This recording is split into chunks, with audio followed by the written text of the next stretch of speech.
This podcast is brought to you by the School of Advanced Study, University of London. All of our podcasts are available from our website, www.sas.ac.uk.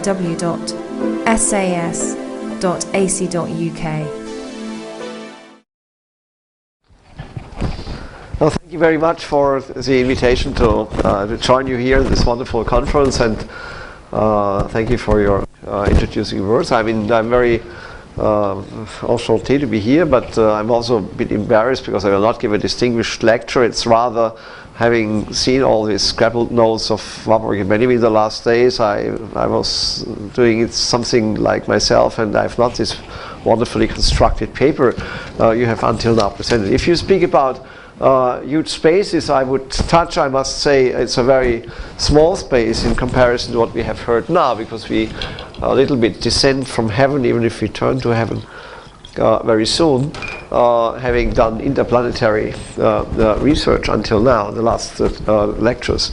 I mean, you could have add to say one word, because my lecture is short, so I can allow this remark on that is what mass is for Kepler, Mercury is for Einstein, not because his relativity theory was proved by the spatial structure changing by means of the proximity of Mercury and the Sun. And this brings me to say that what I'm trying to do today is a little bit, let's say, to work with some of these notions we have spoken about. That means space, body, and modes of representation. I mean, on that level, I'm precisely what has been done before. I suppose I have to do that like that. At first glance, Benjamin's and Warburg's Mediterranean does not seem to be a particularly spectacular argument. If we count the rather circumscribed number of times the word is mentioned in the work, I'm much more looking at words than on images today. Or if you compare it to the activities of Paul Valéry, about whom Benjamin has written in extenso, or project like Hermann Zörgl's Allantropa, which the architect promoted from the year 1928. It's some crucial year in our discussion, 28, 29 today, until his death in 52. He fought over his lifetime to build, and this is not one of these Warburg drawings with the diagrams and cultural historical lines, but it's a project of a real change of the physical geographical space. In fact, he proposed to build a dam from Gibraltar, close to Gibraltar, and build a connection between Sicily and Tunisia. And from that, a railway could be run from Berlin to Kapstadt. A kind of post-Napoleon model of colonization of Africa, but also a negation, if not destruction, of the Mediterranean, of Benjamin, Warburg, and the whole generation of artists and writers, if not a rising number of tourists, who sojourned in Liguria, Capri, the Provence, between, say, the first decades of the 20th century, after all, between the First World War and the Spanish Civil War. I did not add to the list of places I mentioned the Levant coast, that means East Anatolia, because with the contract of Locarno in 1923, one of the greatest politically forced migrations of the 20th century started and took place. It means the Turkish and Greek purification, this only a few years after the Armenian genocide and the end of the Ottoman Empire. So if you speak about Mediterranean in the 20s, we should be aware of that it's not only Capri, but it's also Thessaloniki and what happens between Greece and Turkey.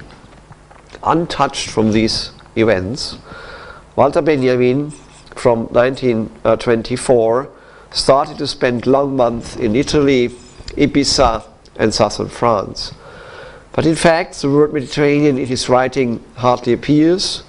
While staying on Capri, his major project was to write Der Ursprung des deutschen Trauerspiels, It's a quite good place to do so, whereas Warburg is strongly relying on the notion of Mediterranean cultural spaces without working the concept of the Mediterranean theoretically out, however. None of the two German Jewish authors has ever traveled to the southern or eastern coast of the Mediterranean, to Morocco, Egypt or Palestine. Even if Benjamin for years was evaluating the invitations to settle in Palestine, to come to the Hebrew University, in Warburg, Einstein was offered to become a president of Israel later, as you know. In Warburg draw a map where his personal history is inserted in that of the great cultural migrations from antiquity to early modern times. The origin point of his world in this sense is this one, of his world in this sense is Jerusalem, but the rest of the southern coast of the Mediterranean would remain empty. No trace of Algiers, where the young Fernand Braudel was active as a teacher between 1924 and 1932. The only quoted city in Warburg is Alexandria, to which we will return. Warburg had spent long years in Italy, after all in Florence, but in 1904 he had decided that his role is to become, as you know, that of the lighthouse guardian in Hamburg, and to build a laboratory of books and black and white photographs of works of art and images of all kinds, rather than being confronted with the Florentine wall paintings and archival records. So sometimes I ask myself, how can we stay there? Okay.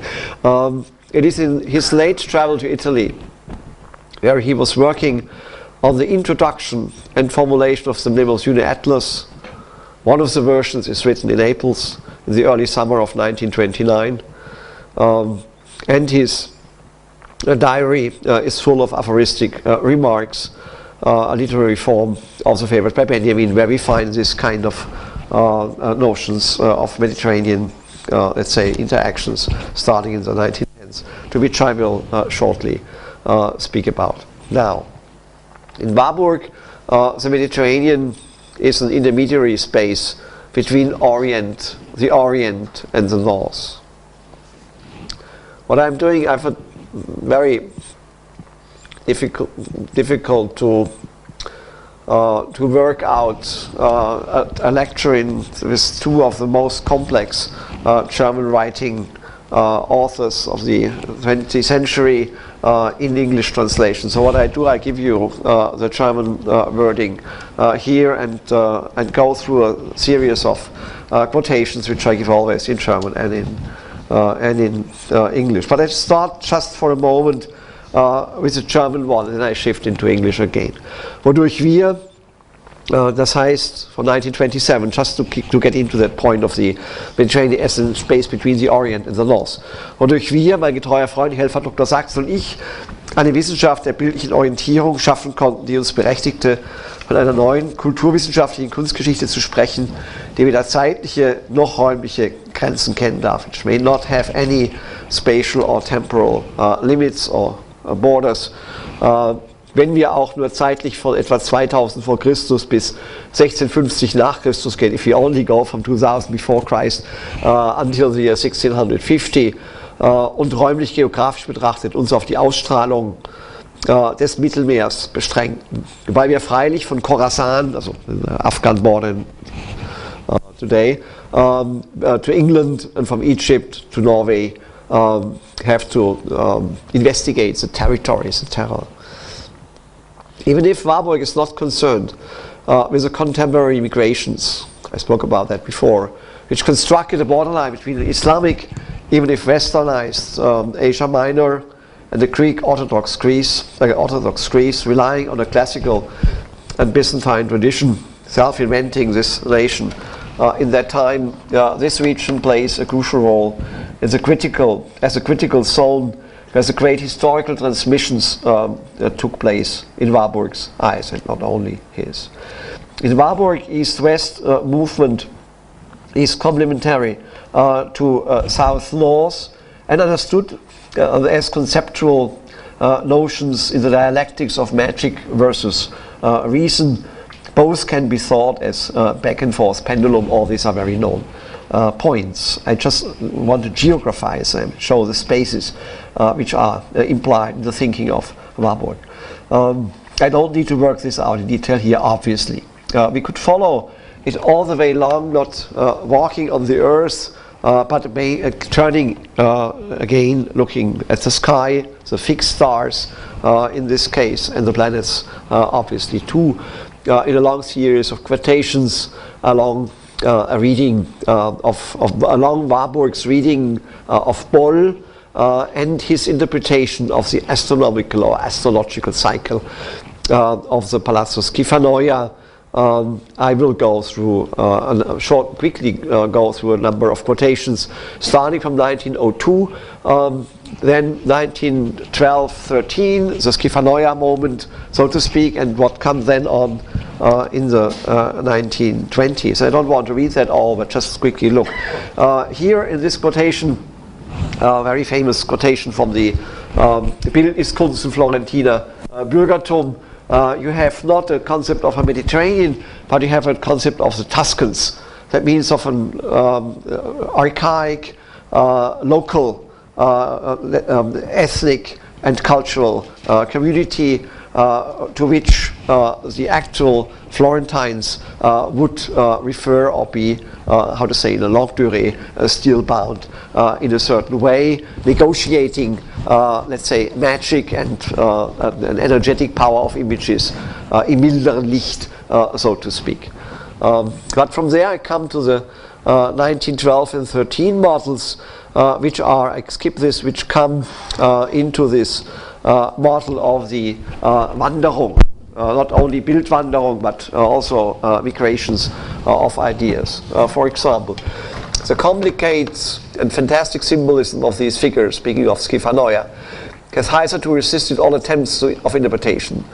By extending the purview of the investigation to the east, I shall show them to be survivals of astral images of the Greek pantheon. They are in fact symbols of the fixed stars. Also over the centuries, in their wanderings through Asia Minor, Egypt, Mesopotamia, Arabia, and Spain, they have lost their Grecian clarity of outline. I'm very interested in this.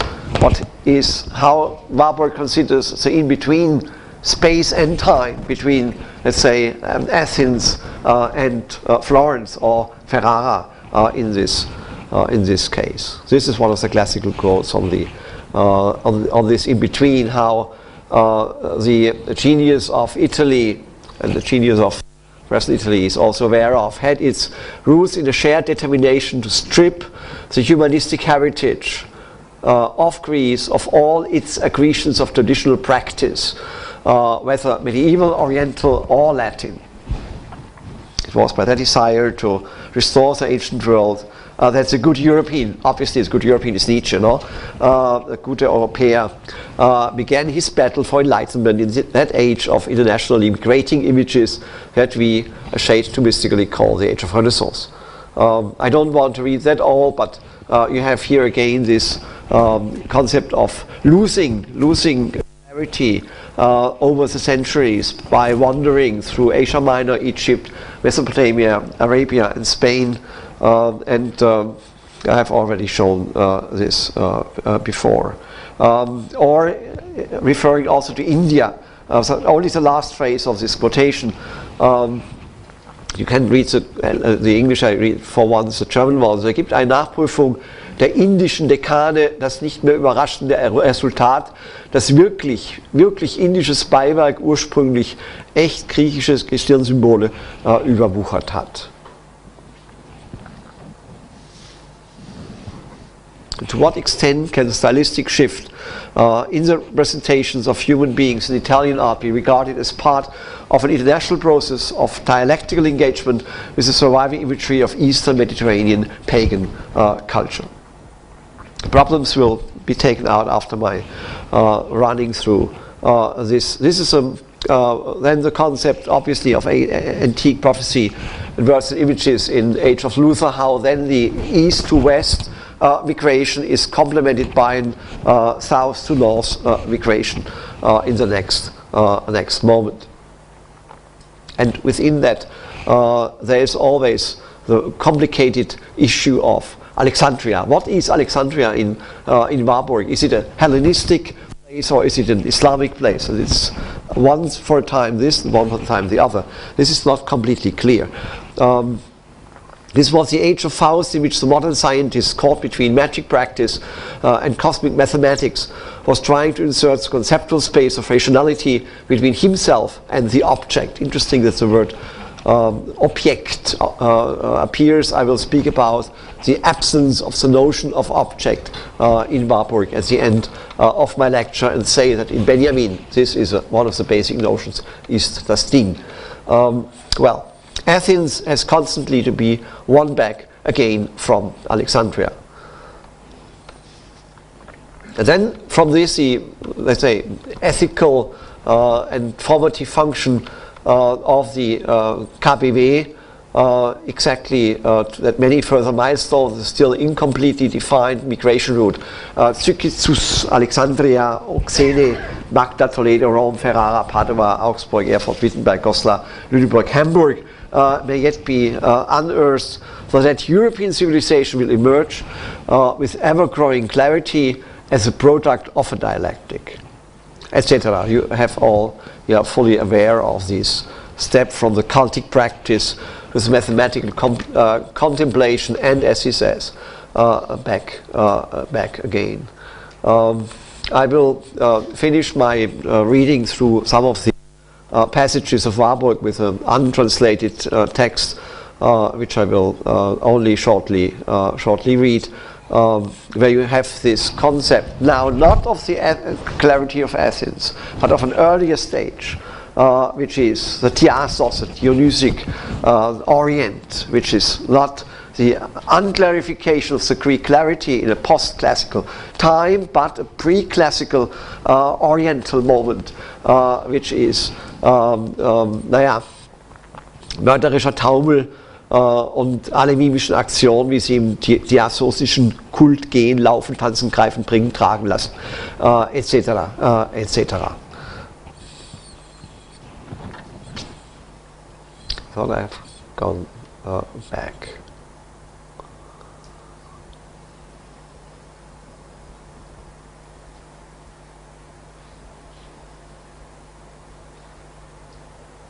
Again, you see in this quotation, which is the last I have now, is that you have again the losing of the organic Unitarian outline, whereas Alexandria would use this tradition for the production of artistically unsubstantial hieroglyphs of future. It's a very strange notion. And finally, one of the quotations from the Mnemosyne records. The Mnemosyne has to provide a much clearer introduction to this issue. The Mediterranean basin is the arena and the span of a wing beat seen from a bird's eye perspective. Rome between the barbarisms of Hellenistic practical magic, it is Alexandria, and the barbarisms of daring tales of chivalry, Paris, Bruges. Question: will lost Athens, the primordial mother of harmonical cosmology, reform this decephalous beast in order to restitute the Denkraum, the thought space? The statics of the ego feeling depend from the migration period of pre-coined dynamograms. Self-translation.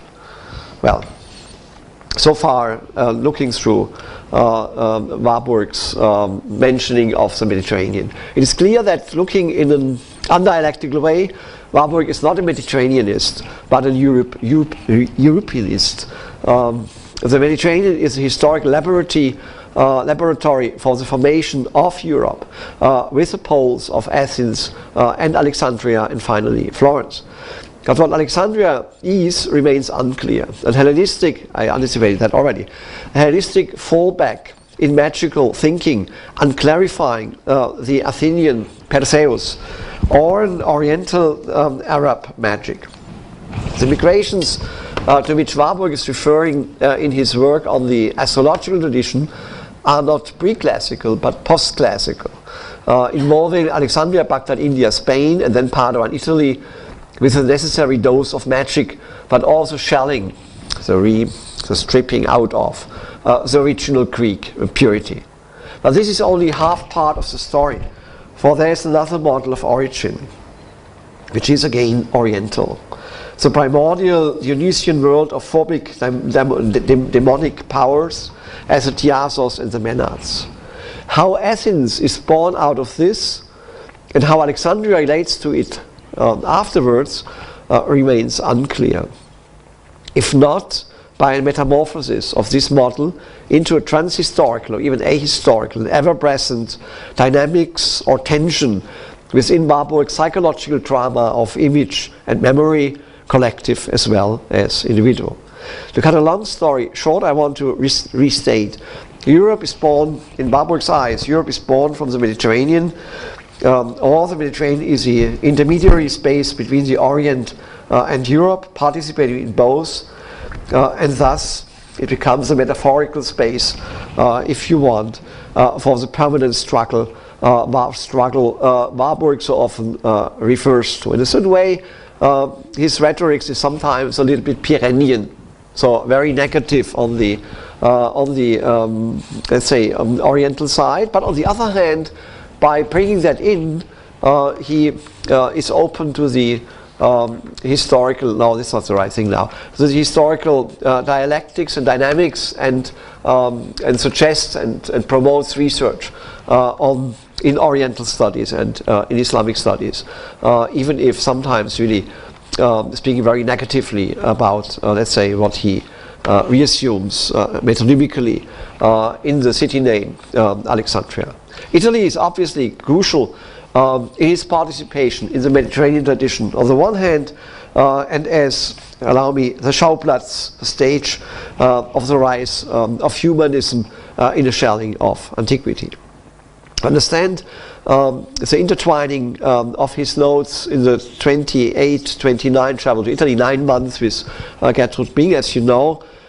We would have to analyze the really crucial moment of his participation in the Lateran contract. We have, this is becoming one of the most famous and often shown and discussed, let's say, sheets of the Mnemosyne, canvases of the Mnemosyne Atlas, because it is a double arrangement, as Michael Diaz has shown. No?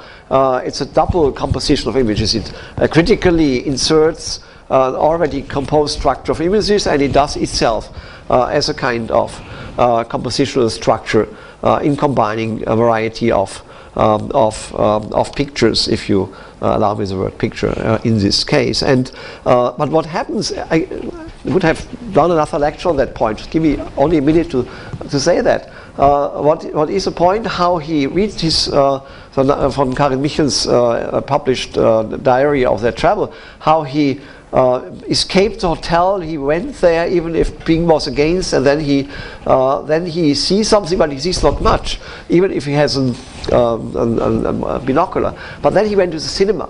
And he says that the next day he sees a documentary film, the day after the Lateran contract, one of the few times cinema appears in Warburg's writing, where he then describes the Caesarean, beautiful, cruel lips of Mussolini and other ways he, in a certain way, he's fascinated by and he struggles with his concept of revival of antiquity on the one hand, and what Mussolini politically is about, what he's well aware of. So how he the aesthetical dimension of the working out of this empire and church, let's say, contract, which attracts him. On the other hand, he has to refuse, and the swimmer here in this picture, in a certain way, is an index figure of this kind of fascist body culture. Anyway. So, hoc est corpus, we have spoken about that already. I come to the end of my short, let's say, observations into the work of Warburg. There is a Well, look, I mean, this is a quotation from the Dr. Fire, no? Let me be clear, while I was in Italy, my dear wife received a letter in which my conversion to Catholicism was much appreciated or welcomed as a lack of character. In my view, it is not enough to smile at such meaningless nonsense, since it shows the difficulties in demanding an awareness and knowledge regarding the culture of the Mediterranean basin, as if this would be Catholicism, as an act of self-education of northern people. Perhaps you just read this and I don't go into that, but well, it's important. When I was in Rome, people asked me why I was studying the Nachleben of antiquity, precisely at the Northern Sea, although it is mainly a matter related to the Mediterranean. This I doubted. The spiritual heritage of the Mediterranean basin is not only a European, but a Eurasian issue. It is crucial to shift our focus to the Middle East in order to achieve a thorough cultural analysis concerning the mentality of the modern Western people. I mean, that's the theory of the modern Western people is one of the points he is coming to. Well, I have here now something like a Passagenwerk of quotations, and I should not continue that. Well, I mean, there's the dialectics of a survival of antiquity in a series of images, which creates a kind of fleur de lis of certain motives. And there is, on the other hand, the re-eruption of buried forces, like in, I don't know, Freud's reading of Jensen's Gradiva or so. And this kind of concept brings me to reflect about, I here shorten my observations to a very short, let's say, consideration of the concept of modernity and of technology in Warburg's, because it has been taken too literally what he said on Uncle Sam, and I think he is completely obsessed by technique. I once had a chance here to work in the archive, I know 10 years ago, and I've just had one quotation I took out, and this is from the 20th of May 1929. It says, Vesuv speit, vor ihm eine amerikanische Yacht. Der dominierte Vulkan, dosiertes Feuer mit aufgezwungener Bewegungsrichtung.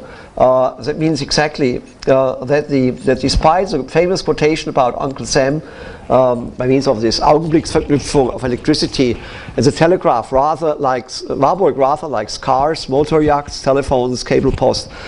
His library was technologically the most advanced in Europe of his time. He admired technological inventions. The motorboat is comparable to his concept of image. It's a channeling of energies. No? Image vehicle does not mean vehicle which carries images, but it means an image which is a vehicle.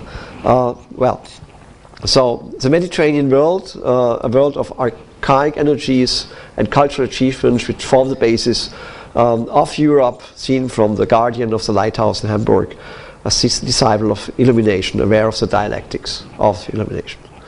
If Warburg is not a Mediterraneanist but a Europeanist, he envisages a theory of which encapsulates and moderates the southern energies, and etc., etc. And I'm not aware of a sense, and if you see, he speaks about the Pope, he says immediately the Pope has a car, which car it is, and so on. Benjamin would never care about this. I'm not aware of the sense for the aesthetics of cars and ships in Benjamin's writing. Even if he wrote the Einbahnstraße, the one-way street, and even he wrote a small text about a gas station, he was rather a man of slow motion. Reading in trains, he likes the ferry boats rather than the American yacht, and he has lived the Mediterranean in his own way and died at the liminal site of the Mediterranean, as you know, Portbou, where today we have Den Caravan's memorial. He celebrated the mediality of images, whereas Warburg has leveled them by bringing them all down on the same plane. High art and contemporary image culture. The media theoretical dimension, which Warburg in a certain way works out, is implicit in Warburg's image practice. Celebrating photography and later also the cinematographic eye, Benjamin does not offer in any way a critique of acceleration.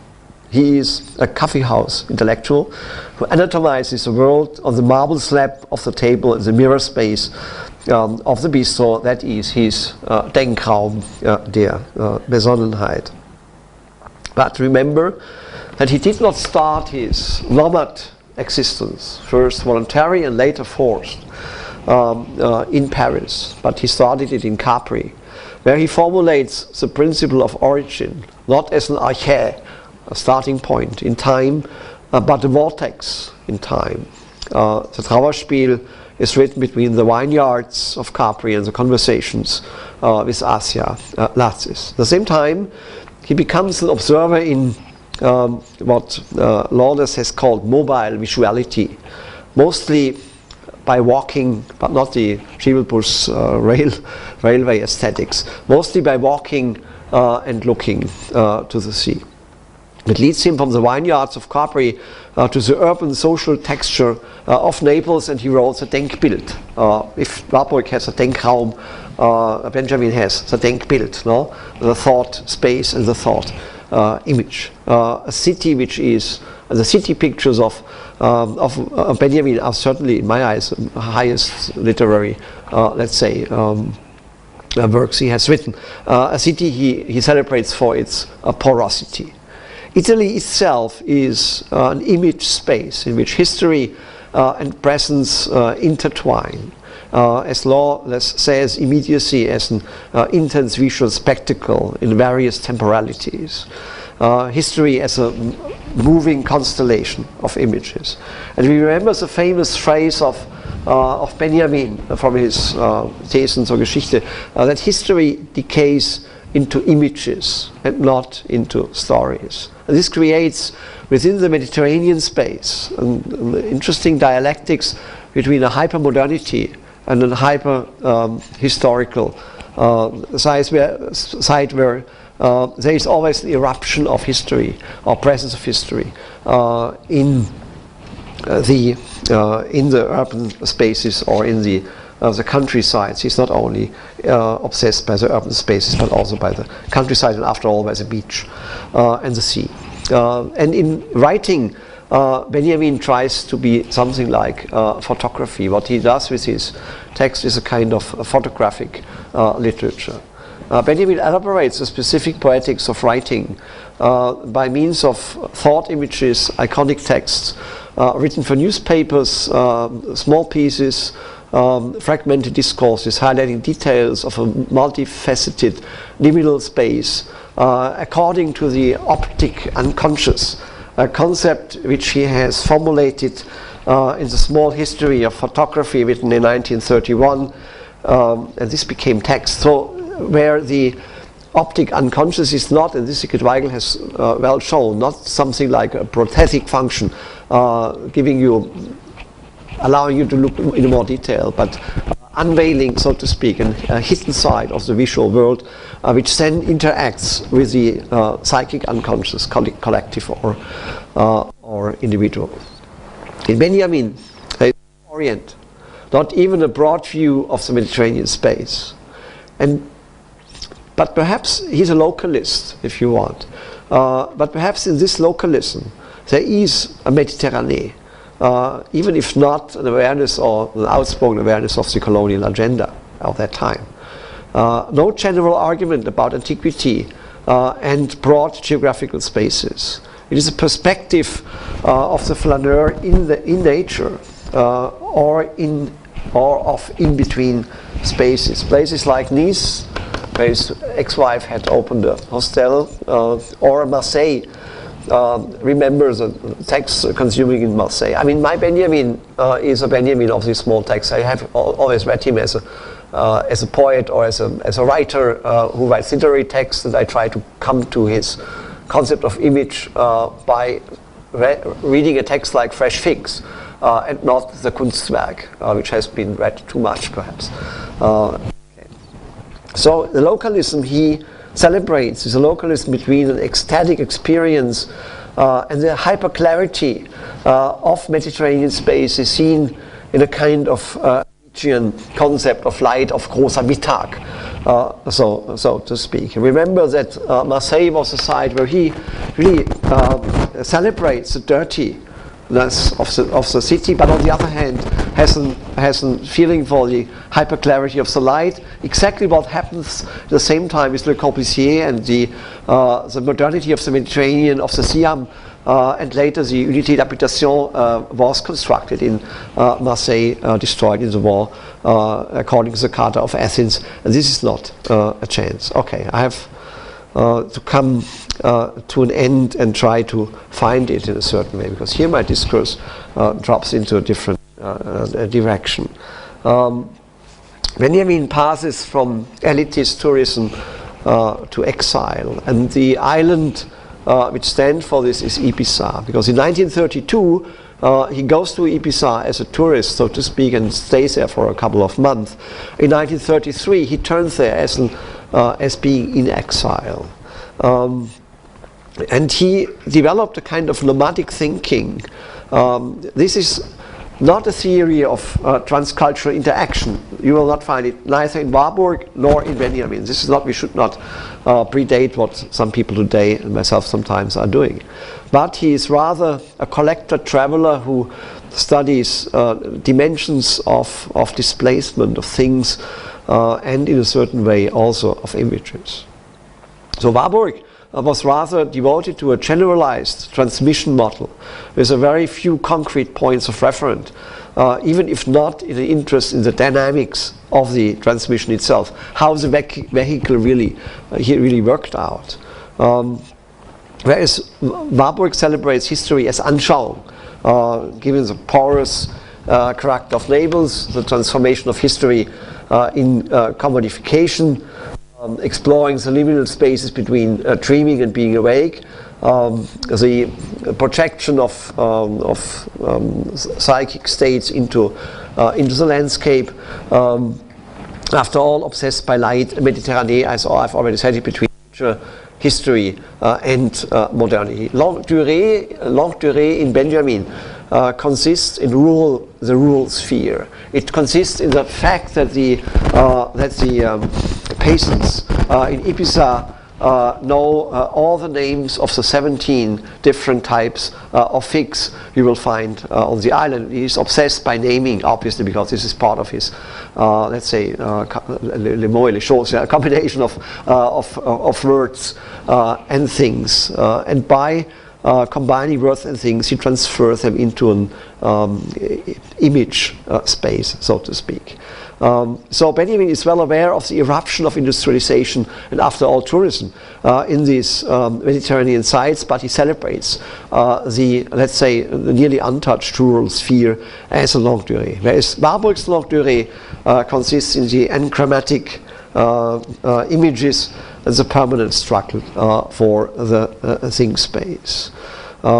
Here I have a very schematic list of, let's say, bipolar observations about Benjamin and Warburg, which I will spare yourself and rather show you the house where he lived in Ibiza and the 3 shares of Hausmann, and will bring you one quotation I want to. This is the place of his suicide. I'm sorry, close your eyes a second.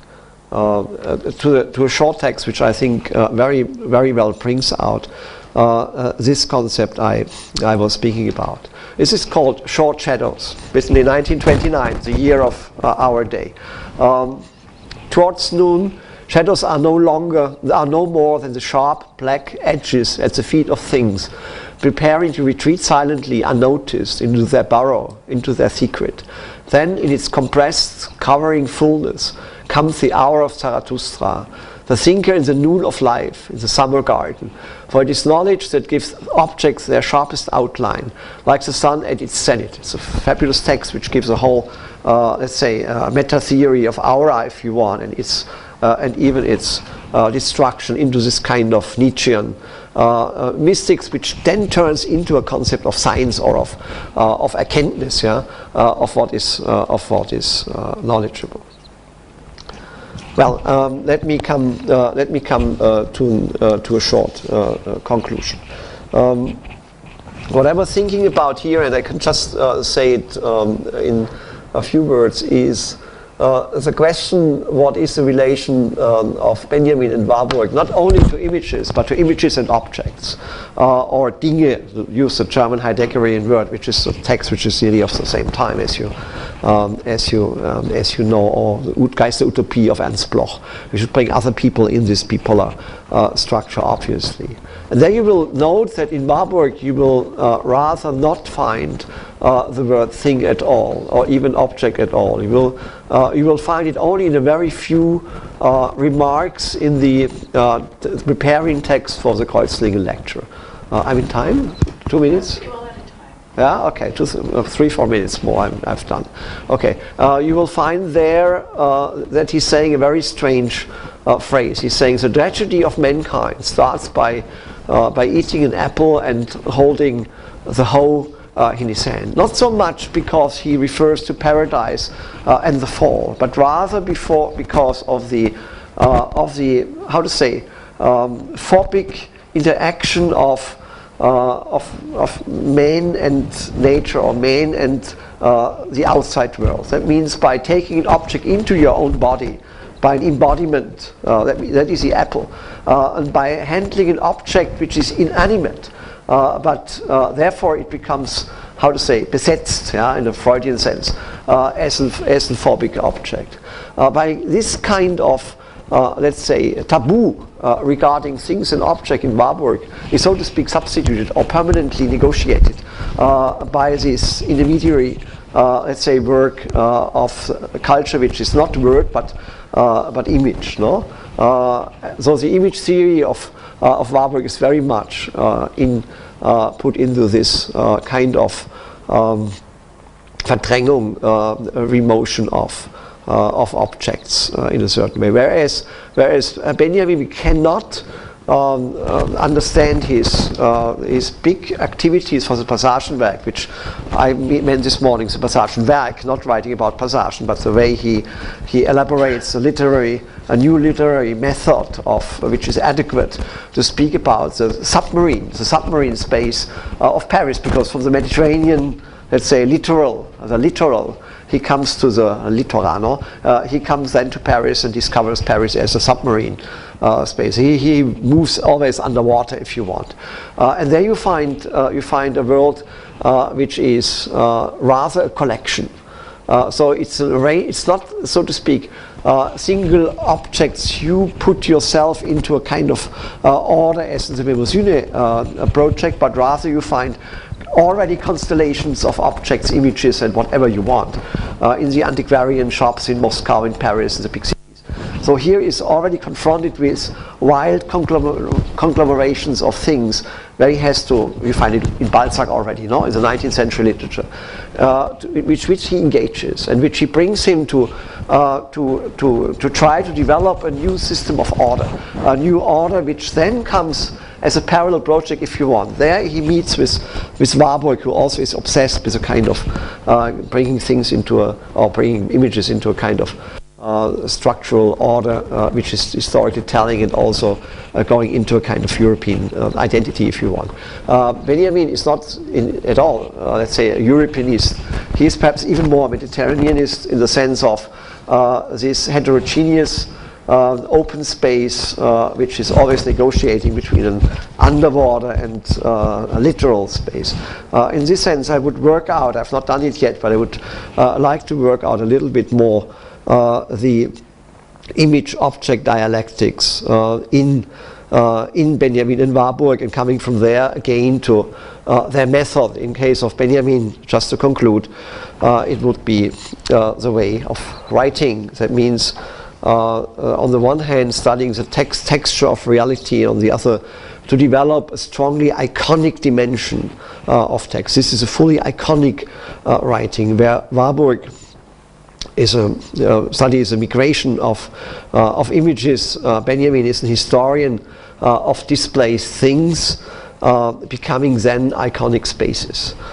This perhaps is what I wanted to say. So no Paris without Mediterranean, no coming the submarine world of Paris without exploring the coastlines, and this, as you know, was also the place of his death. Thank you very much.